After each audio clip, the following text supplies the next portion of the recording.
Hello, friends. Once again, I welcome you all on this platform. Okay, students. तो अब तक maths में पता होगा स्टैंडर्ड 10th वालों को कि हमने क्या क्या पढ़ लिया है। क्लियर? चैप्टर 1 में दैट इज पार्ट 1, पार्ट 2 और पार्ट 3 तीन वीडियोस। मैं होप करता हूँ कि तीन वीडियोस है जो सबने देख लिए होंगे। क्लियर? वो तीन वीडियोस पार्ट 3 मैथ्स 1 के चैप्टर 1 के, सॉरी। क्लियर? तो आज हम देखने जा रहे हैं चैप्टर 1 का last part, that is part 4। Clear? यहाँ पे chapter 1 that is real number वो कंप्लीट करेंगे हम। तो प्लीज मेरी रिक्वेस्ट है कि जो भी स्टूडेंट्स ने अभी तक चैप्टर 1 के तीन पार्ट्स नहीं देखे तो प्लीज वो देख लो। क्लियर? तो ये पूरा चैप्टर आपको अच्छी तरह से समझ में आएगा। Okay, so without wasting much of your time, let's move to the topic. Clear? आज के सम देखते हैं। तो you can see on the board, जैसे आप देख सकते हो कि हमने वो लास्ट लेक्चर में जो लेक्चर नंबर 3 था हमारा, क्या पार्ट 3 था वीडियो का, उसमें सम्स पढ़े थे। That is prove that this number is irrational. याद होगा, बहुत इंपॉर्टेंट सम। बट उसमें आपको क्वेश्चन थोड़ा बहुत याद होगा कि हमने एक सम किया था लास्ट में, प्रूव दैट अंडर रूट 3 और अंडर रूट 2 इज इरेशनल, ऐसा कुछ सम देखा था। क्लियर? देख सकते हो आप। तो ये सम देख लो, ये वैल्यू, और आज जो हमें प्रूव करना है वो सम देखो, सेम वही प्रूव वही करना है। एक्सरसाइज 1.3 का क्वेश्चन नंबर 2 है, prove that 3 plus 2 root 5 is irrational. वही प्रूव करना है कि ये नंबर इरेशनल है। तो ये वाला सम देखो जो लास्ट लेक्चर में किया था, डिफरेंस क्या है पता चल जाएगा। क्लियर? इसमें सिंगल नंबर है रूट के अंदर, बट इसमें रूट के अंदर नंबर है पर उसके साथ कुछ प्लस में है, दैट इज 3, प्लस में उसके साथ 3। तो पता चल गया कैसे सम पहचानना है। पहले जो हमने सम देखा था बहुत बड़ी मेथड थी, उसमें जो नंबर होगा वो रूट के अंदर अकेला होगा। बट ऐसे सम में रूट के साथ नंबर होगा, उसके साथ भी कोई प्लस माइनस में या मल्टीप्लाई में होगा। तो यहाँ से दो डिफरेंसेस बनेंगे ये सम में। क्लियर? तो इसकी मेथड तो सबको पता ही होगी, लास्ट लेक्चर में की थी। चलो आज इसकी मेथड देखते हैं। इसकी मेथड एकदम इजी है। क्लियर? ओके, सो चलो स्टार्ट करते हैं। सो कुछ नहीं करना है, उसमें याद होगा क्या किया था वो सम में। जो प्रूव करना है उसका उल्टा जाना है, तो सेम इसमें वही करना है। Clear? So let us start. So क्या लेंगे, सपोज ये जो नंबर है, क्लियर, उसको क्या लिया था हमने, याद होगा। Suppose 3 plus 2 under root 5 irrational prove करना है, तो मैं क्या ले लूंगा, suppose 3 plus 2 root 5 is rational. जो प्रूव करना है उसका ऑपोजिट आपको ले लेना है। ओके, तो ये कैसा हमने सपोज किया, दिस इज रैशनल। तो रैशनल नंबर की प्रॉपर्टी पता है क्या है, रैशनल नंबर की property that is 3 plus 2 root 5। कोई भी रैशनल नंबर है उसको कौन से फॉर्म में दिखा सकते हो, you can say p by q form. और उसमें भी कंडीशन थी, p और q कैसे होने चाहिए थे, coprime. p and q are coprime, याद होगी कंडीशन। को प्राइम थे, उसके साथ साथ ये दोनों इंटीजर्स होने चाहिए, याद है ना, पॉइंट में लिख। तो ये भी याद रखना, p and q should be integers. वो दोनों नंबर इंटीजर्स होंगे। क्लियर? ये कंडीशन पड़ी थी। ओके, अब इसमें कुछ नहीं करना है, एकदम सिंपल सी ट्रिक है। ये इज इक्वल टू है, लेफ्ट साइड ये नंबर है और राइट साइड ये नंबर है। ये रूट वाला नंबर है, उसको अलग करना है, ट्रिक याद रख लेना। क्लियर? तो चलो, पहले तो रूट वाला लेफ्ट साइड रखना है अकेला, तो पहले प्लस में ये 3 है तो उसको उधर जाने दो। तो इधर कौन रह जाएगा, 2 root 5। Clear? Is equal to p by q, उधर गया +3 तो क्या हो जाएगा, -3। क्लियर? क्या मैंने बोला था, किसको अलग रखना है, रूट वाले नंबर को। तो इधर एक और स्टेप चलो कर सकते हो। So therefore 2 root 5 is equal to, LCM ले लो। एलसीएम 9 हो तो क्रॉस मल्टीप्लाई मैंने सीखा है, डिवाइड में कुछ नहीं हो तो 1। सो क्रॉस में multiply 1 into p, that is p, minus q into 3, that is 3q, whole divide q into 1, q into 1 that is q। Doubt? Okay, चलो अब क्या करना है, रूट वाले नंबर को इधर ही रखना है, तो 2 है उधर जाने दो। Clear? So root 5 as it is, then is equal to, अब क्या होगा इधर, p माइनस 3q क्यू, ये 2 मल्टीप्लाई में था, उधर जाएगा तो नीचे डिवाइड में हो गया 2 क्यू। क्लियर, स्टेप पता चल गया, रूट वाला नंबर अलग हो गया, बस यहाँ पे स्टेप्स कंप्लीट कर देने और बस अब एक दो लाइन ऐड कर देनी है। सो अब थोड़ा देखो कि ये इज इक्वल टू है, ये लेफ्ट साइड और ये राइट साइड। क्लियर, अब ये देख लो P और Q कैसे थे, P and Q are integers. Clear, तो चलो लिखते हैं, but P and Q belongs to Z, that is integers थे, हमने स्टार्टिंग में लिया था, तो ये इंटीजर होगा, ये भी इंटीजर, तो ये पूरा जो राइट हैंड साइड होगी। क्लियर, कैसा होगा पूरी right hand side, integer integer solve करो तो लास्ट में रैशनली होगा। ये आपको बोर्ड के एग्जाम में ऐसे नहीं लिखना है, क्लियर, ये मैं बता रहा हूँ सिर्फ ऐसे ही समझने के लिए। तो पूरी की पूरी राइट हैंड साइड कैसी होगी, so your right hand side, कौन सी right hand side, E minus 3Q whole divide Q, ये पूरी राइट हैंड साइड कैसी होगी, इज रैशनल। रैशनल होगी, अब बीच में इज इक्वल टू साइन है, राइट हैंड साइड रैशनल, तो लेफ्ट हैंड साइड भी कैसी होगी, rational. So therefore left hand side that is under root 5 is also rational, वो भी रैशनल ही होनी चाहिए, बट हमें पता है रूट 5 कैसा होता है, रूट 5 इज इरेशनल। याद है ना, रूट के अंदर जो भी नंबर्स होते हैं प्राइम नंबर्स, वो कैसे होते हैं, इरेशनल। सो रूट 5 इरेशनल आ गया, बट ये सम में हमने क्या बोला, इरेशनल, तो एक ही नंबर रैशनल इरेशनल कैसे हो सकता है, तो गलत है। So our supposition is wrong. Clear, याद रख लेना, आवर सपोजिशन इज रॉन्ग, जो हमने स्टार्टिंग में सपोज किया था वो गलत है, तो क्या आएगा, सो 3 प्लस 2 रूट 5 इज इरेशनल, जो हमने रैशनल माना था वो कैसा हो गया, इरेशनल। डाउट इसमें, स्टेप्स पता चले, चलो एक और सम देखते हैं, नोट डाउन कर लेना। क्लियर, ये मैंने क्वेश्चंस यहाँ पे लिख के रखे, ओके, बस इसका कॉन्सेप्ट पकड़ना है। चलो एक और सम देखते हैं, सो see the next one.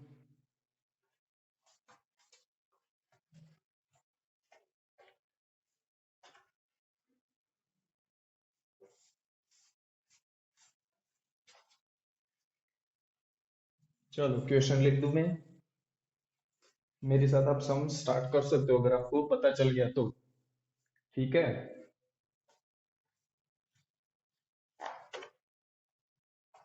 Okay, so C next question 3 का, क्लियर, ये भी मिटा दूं।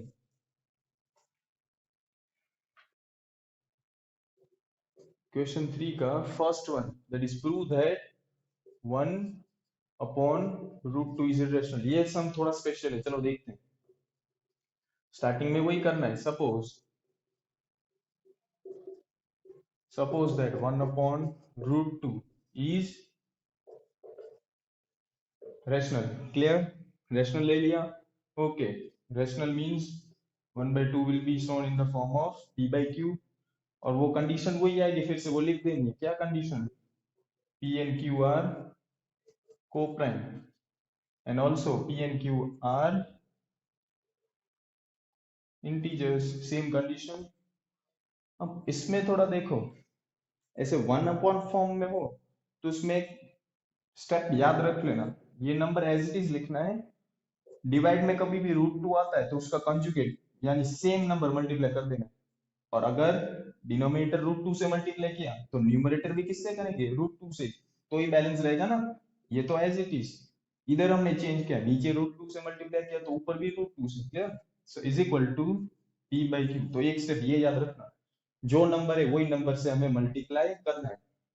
ओके, तो ऊपर देख लो अब क्या होगा, 1 into root 2 that is root 2, नीचे root 2 into root 2 that is 2 is equal to p by q। Doubt, अब याद करो क्या करना था, रूट वाले नंबर को अलग रखना है, तो बस ये रूट वाला लेफ्ट साइड, तो ये 2 है उधर ले जाओ, तो क्या होगा, root 2 is equal to p by q as it is, ये 2 उधर गया तो ऊपर चला जाएगा, नीचे डिवाइड में था। डाउट, अब याद करो कंडीशन क्या थी, p और q कैसे हैं, इंटीजर्स, सेम स्टेप्स।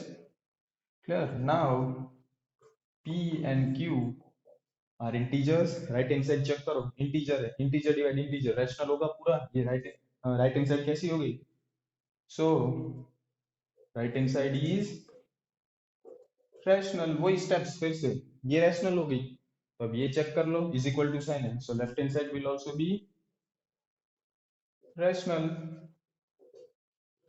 तो लेफ्ट हैंड साइड में था कौन, √2 था, क्लियर, ये रहा लेफ्ट हैंड साइड में √2 रैशनल आया, बट पॉसिबल है नहीं है, but we know that √2 is irrational, हमें पता है इरेशनल, सो क्या हो गया, same steps, so our supposition is wrong, जो हमने सपोज किया वो रॉन्ग है, देयरफॉर जो क्वेश्चन था, क्या क्वेश्चन था, 1/√2 is irrational. Doubt, same to same step से कुछ फर्क नहीं, क्या याद रखना है, रूट वाले नंबर को अलग करना है, ये क्वेश्चन याद रखना है, डिवाइड बाय √2 था तो मल्टीप्लाई और डिवाइड वही नंबर से, ये स्टेप याद रखना, डाउट इसमें नोट डाउन कर लेना। तो एक ये क्वेश्चन रह गया, तो चलो ये क्वेश्चन सेम टू सेम आपके लिए होमवर्क में, इन दोनों के बीच मल्टीप्लाई की साइन है, तो बस √5 इधर रखना, 7 उधर डिवाइड में, क्लियर, ये होमवर्क में पता चला। ओके ओके फ्रेंड्स, तो चलो आपको प्रूव वाले सम अच्छी तरह से क्लियर हो गए होंगे, क्लियर, जो हमने अभी कंप्लीट कर दिए, दैट इज एक्सरसाइज 1.3 के क्वेश्चंस, ठीक है, बहुत इंपॉर्टेंट क्वेश्चन है। तो चलो अब नेक्स्ट सेक्शन में जाते हैं, क्लियर, नेक्स्ट टॉपिक में। तो सबसे पहले उसमें आपको थ्योरम 1.6 समझना है, क्लियर, एक काम करो, थ्योरम 1.6 बाद में बताता हूँ, उसके पहले जो नेक्स्ट क्वेश्चन है हमारा एक्सरसाइज 1.4 का क्वेश्चन 1, उसमें थोड़ा क्वेश्चन रीड करो, without actually performing division say whether the given numbers are terminating or non terminating, इस पे फोकस करो, टर्मिनेटिंग और नॉन टर्मिनेटिंग नाइन्थ में पढ़ा होगा, क्लियर, चलो रिवाइज करवा दो। टर्मिनेटिंग मींस ऐसा डिवीजन जो स्टॉप हो जाता है, नॉन टर्मिनेटिंग मींस ऐसा डिवीजन जो स्टॉप नहीं होता है। चलो एग्जांपल दूं, suppose 10 divide by 2, clear, so 2 5 जा 10, so answer will be remainder 0, so answer will be 5, division stop हो गया क्योंकि रिमाइंडर 0 आ गया, तो ऐसे जो नंबर्स है उसको बोलते हैं टर्मिनेटिंग नंबर्स। चलो non terminating, suppose 10 divide bye 3, सो 3 3 जा 9, क्लियर, सो 10 minus 9 1, then point 0, again 3 की टेबल में 10, 3 3 जा 9, so again 10 minus 9 1, पॉइंट लग गया मतलब फिर से 0, अगेन 3 3 जा 9, तो क्या होगा, ये सेम पैटर्न में 3 3 3 3 पॉइंट के बाद बढ़ता जाएगा, तो इसका आंसर क्या आएगा, आंसर विल बी 3.3333, क्या होगा, 3 will be repeating, clear, continuously repeat होगा पॉइंट के बाद, तो जो कभी भी स्टॉप नहीं हो रहा है, डॉट पता होगा, डॉट मींस वो कंटिन्यू हो रहा है, कभी भी स्टॉप नहीं हो रहा है नंबर, ऐसे नंबर्स को बोलते हैं non terminating.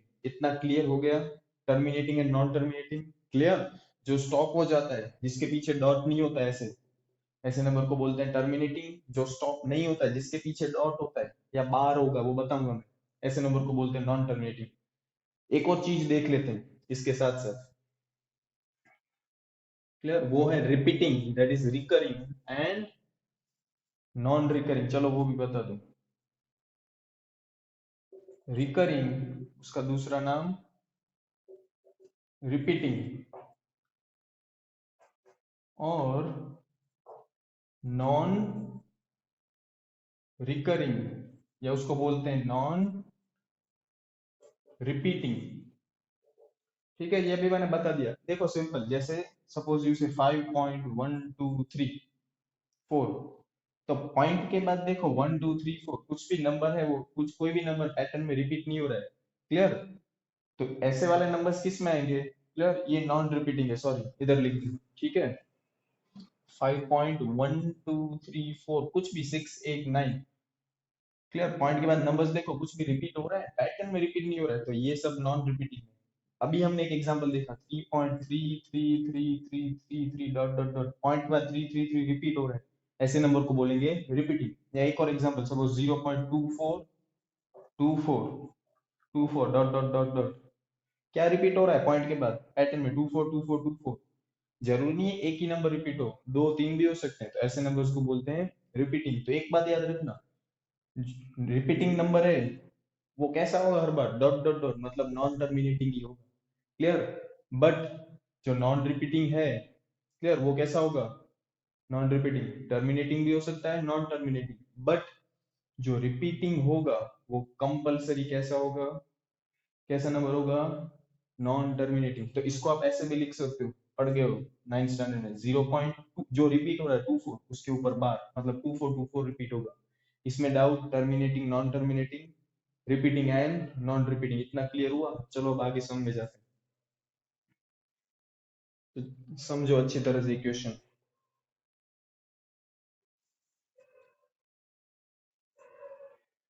So see what is the question? Without actually performing division, आपको डिवीजन नहीं करना है, उसके सिवाय वो बिना डिवीजन किए बता देना है कि जो नंबर है वो टर्मिनेटिंग है कि नॉन टर्मिनेटिंग।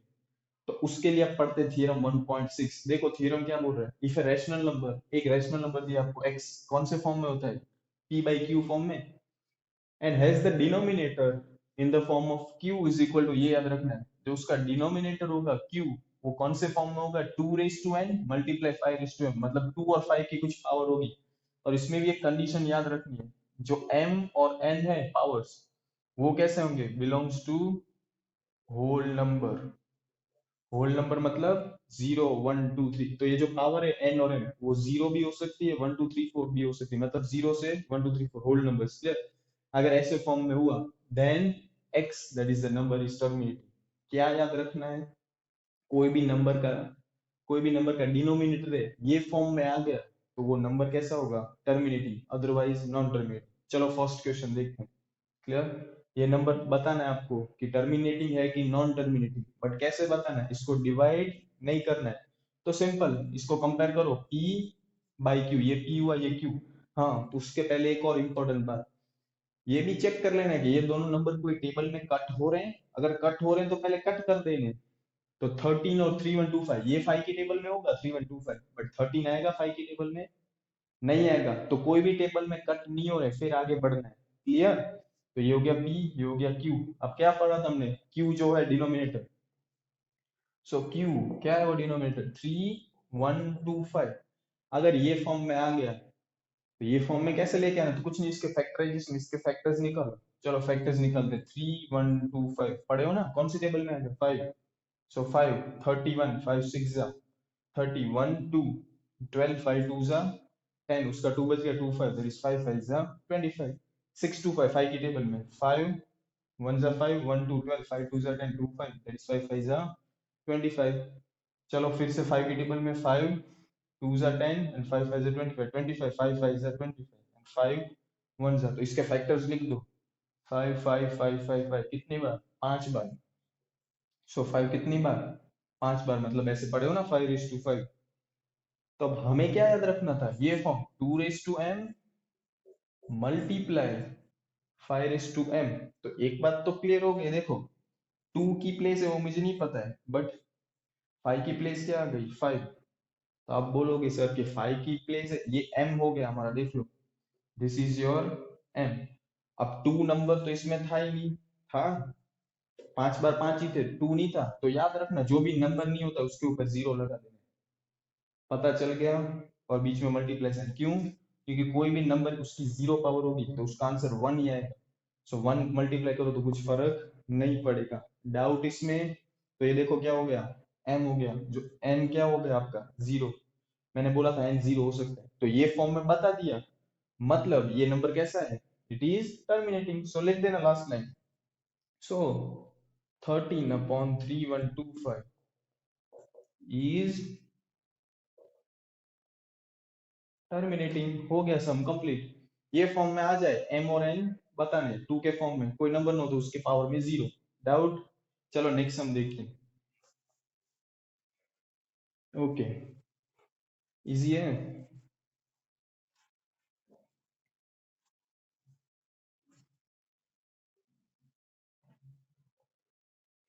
तो सीधे नेक्स्ट क्वेश्चन। अब ये नंबरिंग है वो एक्सरसाइज के क्वेश्चन के हिसाब से, तो थर्ड क्वेश्चन। तो चलो थर्ड, 64/455। दो, कोई भी दो, ये दो नंबर है, कोई भी टेबल में कट हो रहे तो कट करना है। 64 टू की टेबल में होगा, बट ये टू की टेबल में नहीं होगा, तो बस हो गया, डायरेक्ट स्टार्ट कर दो, P by Q. So Q क्या हो गया, 4 5 5, इसके फैक्टर्स निकालो, 4 5 5 कौन सी टेबल में, 5 की, 5 9 जा 45, 5 1 जा 91।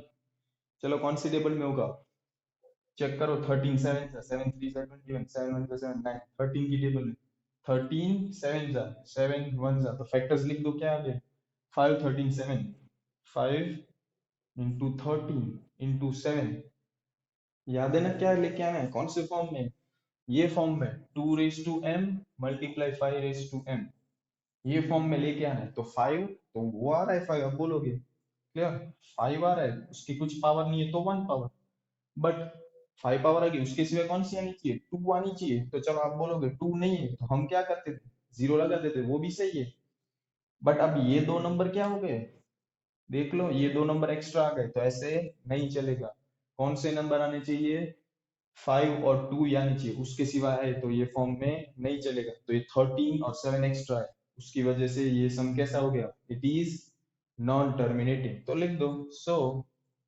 64 and 455 is non terminating, clear, सिर्फ 2 और 5 वाले नंबर आने चाहिए, उसके सिवाय नहीं, इजी है। अब चलो एक और देखते हैं, क्लियर होगा, सो सी द नेक्स्ट वन, कौन सा क्वेश्चन है, नंबरिंग 8 टेक्स्ट बुक का है, इसलिए 8 नंबर, क्लियर, 1 2 3 मैंने नहीं दिया, कंटिन्यू, 16 सॉरी 6 अपॉन 50, सबसे पहले क्या चेक करना था, कोई टेबल में डिवाइड हो रहे हैं, हाँ हो रहे हैं, दोनों 3 की टेबल में, तो कर दो, 3 की टेबल में 6, 3 2 जा 6, 3 की टेबल में 15, 3 5 जा डिवाइड हो गए, अब डिवाइड होंगे आगे, 2 और 5 नहीं होंगे, तो फाइनली P और Q, तो हमें डिनोमिनेटर से मतलब है, सो हमारा डिनोमिनेटर कौन हो गया, डिनोमिनेटर इज 5, अब इसके तो फैक्टर निकालने नहीं है, 5 मतलब क्या हो गया, एक बार 5, और 2 आप लगा सकते हो, तो इसकी पावर में कुछ नहीं है, तो जीरो लगा दो, लगा दिया, हो गया, उसके सिवाय 2 और 5 के सिवाय कुछ आ रहा है, नहीं आ रहा है, तो बस ये नंबर कैसा हो गया, सो 6/15, ये फॉर्म में आ गया ना, देख लो, ये फॉर्म में आ गया, 2 की पावर में जीरो, ये n हमारा जीरो है, और जो 5 के ऊपर होता है वो हमारा 1 होता है, m होता है, तो m इसमें 1 हो गया, सो 6/15 इज टर्मिनेटिंग, 5 और 2 के फॉर्म में आए लास्ट आंसर, तो टर्मिनेटिंग, वरना non terminating, clear, okay.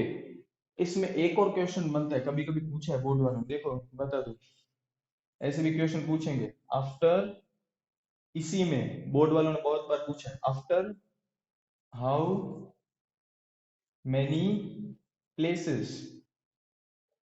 will the number terminate, मतलब क्या होता है, डिवीजन करोगे 6/15 का, तो कितने पॉइंट के बाद, कितने नंबर के बाद वो टर्मिनेट होगा, देखो बताओ, क्या था हमारा क्वेश्चन, 6/15, so 6/15 है ना, वही, अब 15 की टेबल में 6 छोटा है स्टार्टिंग में, तो क्या करेंगे हम, पॉइंट लगा के जीरो, तो इधर भी लगा दे जीरो, 15 की टेबल में 60, तो 15 4 जा 60, तो जीरो, तो इसका आंसर क्या आ गया, 0.4, क्वेश्चन पूछा है ये जो डिवीजन है उसमें पॉइंट के बाद कितने नंबर आएंगे, तो पॉइंट के बाद कितने नंबर आ रहा है, 4, एक ही नंबर आ रहा है, तो आंसर क्या होगा, इसका आंसर होगा 1, तो ये डिवाइड नहीं करना था, इधर से पता चल गया, ये हमारा देखो क्वेश्चन आंसर देखो जो लास्ट आया, इसमें जो पावर है, हाईएस्ट पावर कौन सी है दोनों की, 2 की जीरो है पावर, और 5 की 1 है, तो हाईएस्ट पावर कौन सी है दोनों में से, जीरो के 1, तो 1, तो वो यही आ रहा था, पॉइंट के बाद एक ही नंबर आ रहा है, पता चल रहा है कि नहीं चल रहा है, हाईएस्ट पावर 1, तो इसका डिवीजन करोगे तो पॉइंट के बाद कितने नंबर आएंगे, एक ही नंबर, जो पावर होगी वही हाईएस्ट पावर, याद रखना, चलो बताओ आगे क्लियर होगा, डाउट इसमें, ओके, चलो एक और देख लें, सपोज ये वाला देखो, तो चलो 7,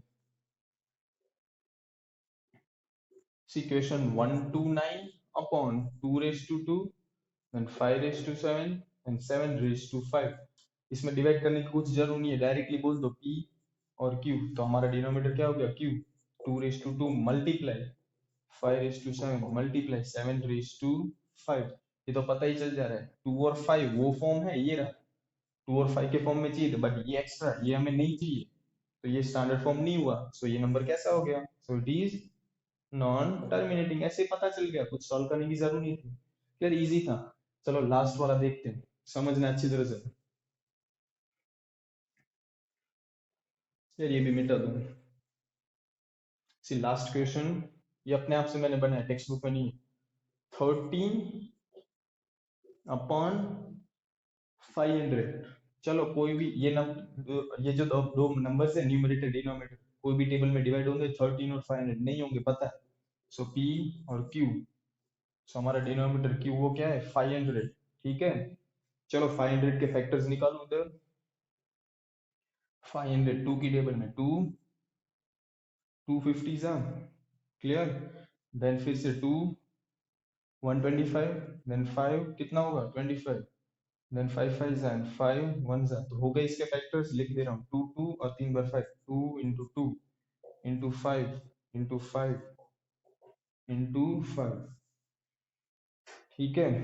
तो चलो 2 कितनी बार है, 2 बार, तो स्क्वायर मल्टीप्लाई। 5 कितनी बार है, 3 बार, तो क्यूब।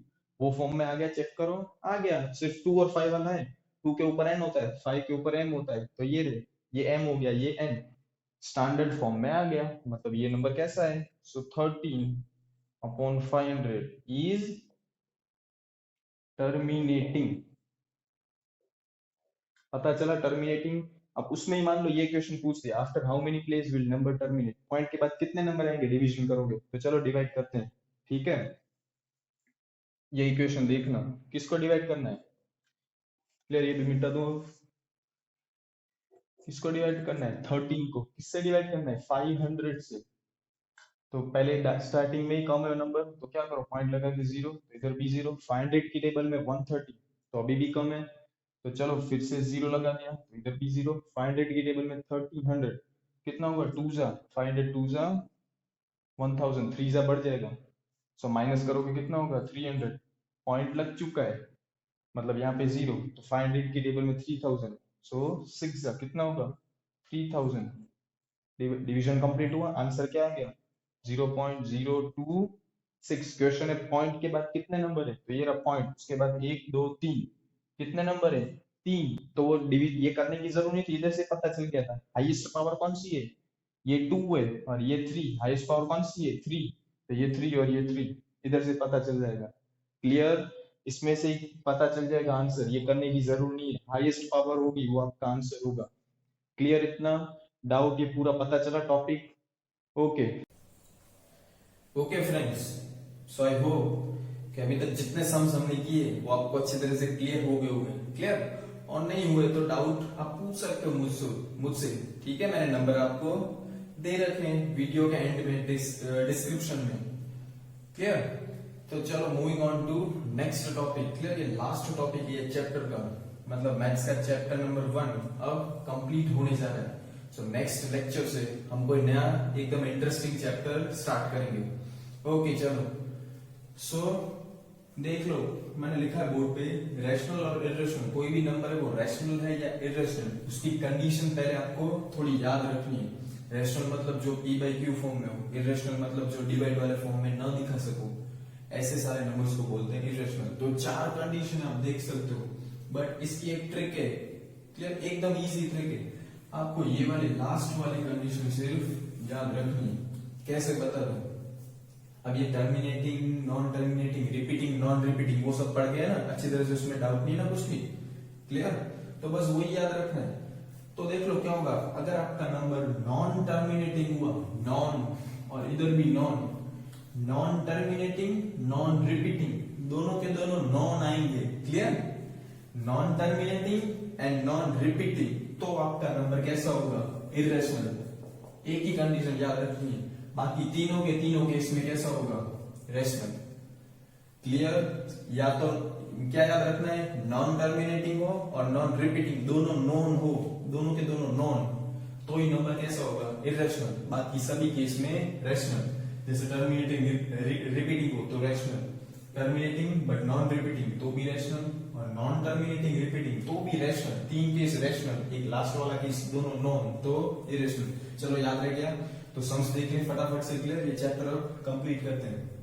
क्वेश्चन देख लो, एक्सरसाइज 1.4 का question 3, decimal expansion of numbers are given, clear. आपको डेसिमल एक्सपेंशन दिए हैं, decide whether they are rational और इरेशनल, वही पढ़ना है, रैशनल है कि इरेशनल। और आगे क्वेश्चन है, इफ दे आर रैशनल, अगर रैशनल है मतलब p by q फॉर्म में है, what can you say about factors of q, clear. उसके फैक्टर्स जो डिनोमिनेटर होता है q, उसके फैक्टर्स कैसे होंगे। तो चलो कुछ नहीं है, तो फर्स्ट वाला देख ले क्वेश्चन। चलो मैंने क्वेश्चन उधर लिख के रखे, फर्स्ट इज 43.1 2 3 4 5 6 7 8 9।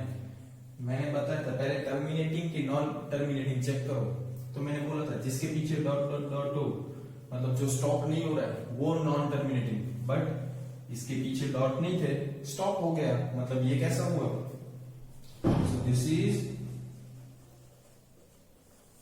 टर्मिनेटिंग, है ना ये नंबर टर्मिनेटिंग, स्टॉप हो गया, क्लियर। डॉट डॉट डॉट नहीं। अब चलो रिपीटिंग के नॉन रिपीटिंग, पॉइंट के बाद कुछ पैटर्न में रिपीट हो रहा है, कुछ नहीं हो रहा है, मतलब कैसा है नॉन रिपीटिंग। अब शॉर्ट फॉर्म लिख रहा हूं, समझ जाना। तो टर्मिनेटिंग नॉन रिपीटिंग कौन सा आएगा, टर्मिनेटिंग एंड नॉन रिपीटिंग, तो कैसा होगा रैशनल, तो हो गया। सो दिस नंबर इज रैशनल, ये हमारा फाइनल आंसर रैशनल। एक और क्वेश्चन था, इफ दे आर रैशनल, अगर रैशनल हो, what can you say about the factors of q। चलो ये रैशनल हो गया, तो इसके q मतलब डिनोमिनेटर, तो इसका डिनोमिनेटर होगा, उसके फैक्टर्स कैसे होंगे, मतलब उसमें कौन आएगा, तो कुछ नहीं है। ये नंबर देख लो कैसा है, टर्मिनेटिंग। टर्मिनेटिंग याद करो, टर्मिनेटिंग में जो q था वो कौन से फॉर्म में आता था, 2 और 5 के फॉर्म में, 2n 5n, तो बस हो गया। सो इधर लिख दो q हैज फैक्टर्स, कौन से फैक्टर्स होंगे, फैक्टर्स 2 और 5 और बोथ, 2 भी हो सकता है 5 भी हो सकता है, दोनों हो सकते हैं, याद है ना टर्मिनेटिंग की कंडीशन 2 और 5, इजी है।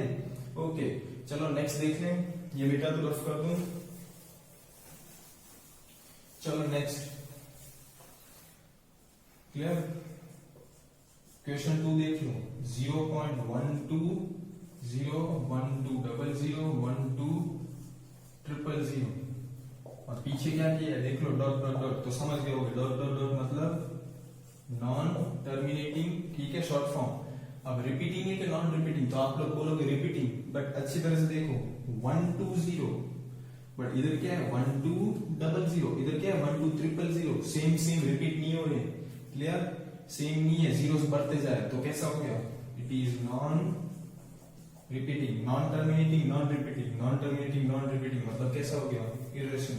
तो sum complete, this number is irrational. इसमें ये फाइंड करोगे, ये वाला नहीं करोगे, क्यों, वो कब करना है जब नंबर आपका रैशनल हो तो ही, तो ये तो इरेशनल, तो ये सेकंड क्वेश्चन का आंसर नहीं आएगा, डाउट। चलो लास्ट देख लें, so see the last one, question 3, 43.1 2 3 4 5 6 7 8 9, और उसके ऊपर क्या किया बार, तो ये मैंने बताया था बार, बार मीन्स वो पूरा जो पार्ट है रिपीट होगा, मतलब ऐसे 1 2 3 4 5 6 7 8 9, फिर से 1 2 3 4 5 6 7 8 9, ये कभी भी स्टॉप नहीं होगा, बढ़ता ही जाएगा, इतना पार्ट कंटिन्यूअसली रिपीट होगा, तो कैसा हो गया डॉट डॉट डॉट, मतलब नॉन टर्मिनेटिंग, और रिपीटिंग है कि नॉन रिपीटिंग, रिपीट हो रहा है, सो इट इज रिपीटिंग। तो चलो बता दो कैसा होगा, जो non terminating repeating, non terminating and repeating कैसा होगा, रैशनल, क्लियर।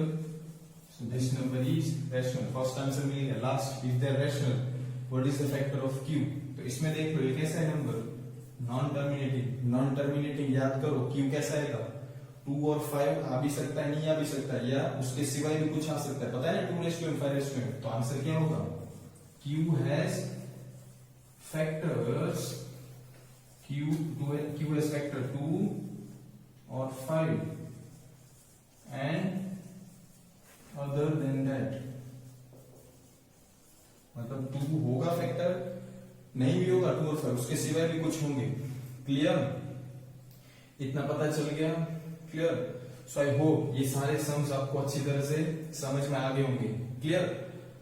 तो चलो इसके जैसे थोड़े मैं क्वेश्चंस आपको होमवर्क में दे दूं, नोट डाउन कर देना, ठीक है? Okay friends, so I hope कि आज हमने जितने भी सम्स किए, क्लियर, 3 टाइप के सम्स किए थे। एक ट्रू वाले थे, फिर टर्मिनेटिंग, नॉन टर्मिनेटिंग और रैशनल और इरेशनल वाले। तो वो तीनों टाइप के सम्स आपको अच्छी तरह से समझ में आ गए होंगे। क्लियर? कोई भी डाउट हो तो आप मुझे पूछ लेना। क्लियर? बेझिझक, क्योंकि मैथ्स में डाउट रखोगे तो फिर आगे जाके बहुत दिक्कत होगी। जो हमने जितने भी सम्स किए वैसे ही सम्स मैं आपको आज होमवर्क में दे रहा हूँ, ताकि आपका अच्छी तरह से रिवीजन हो जाए। तो प्लीज इसे नोट डाउन कर लो, स्क्रीनशॉट ले लो। क्लियर? फिर होमवर्क करना है अपने आप से, और कुछ भी डाउट हो तो मुझे बता देना। देख लो, ये सारे सम्स है वो 1 to 4 ट्रू दैट इरेशनल वाले सम्स है। ये क्वेश्चन 5th है, उसमें 7 क्वेश्चन, उसमें क्या प्रूव करना है? True that the numbers are terminating और नॉन टर्मिनेटिंग। पता है ना कौन सी मेथड? ये वाली method, 2 raised to n multiply 5 raised to m। ये मेथड से करने सारे सम। अगर ये फॉर्म में आया तो टर्मिनेटिंग, वरना नॉन टर्मिनेटिंग। इतने सम्स करने, उसमें भी पहले 2 नंबर डिवाइड हो रहे आपस में कोई टेबल में, तो वो चेक करना है। और लास्ट ये वाले, क्लियर, इसमें क्या प्रूव करना है? Prove that the number is rational और इरेशनल। पता है ना वो 4 कंडीशन थी। और अगर रैशनल हो तो उसके फैक्टर्स, दैट इज डिनोमिनेटर के बारे में बोलना है, जो हमने सम्स में देख लिया। क्लियर? तो अच्छी तरह से प्लीज नोट डाउन कर लो होमवर्क। क्लियर? अपने आप से करना, ठीक है? आई होप पूरा अच्छी तरह से सारे के सारे सम्स आपको आ जाएंगे। ओके फ्रेंड्स, तो चलो फिर मिलते हैं एक नए वीडियो में। क्लियर? एक नए चैप्टर के साथ। Till then stay home and stay safe. Thank you.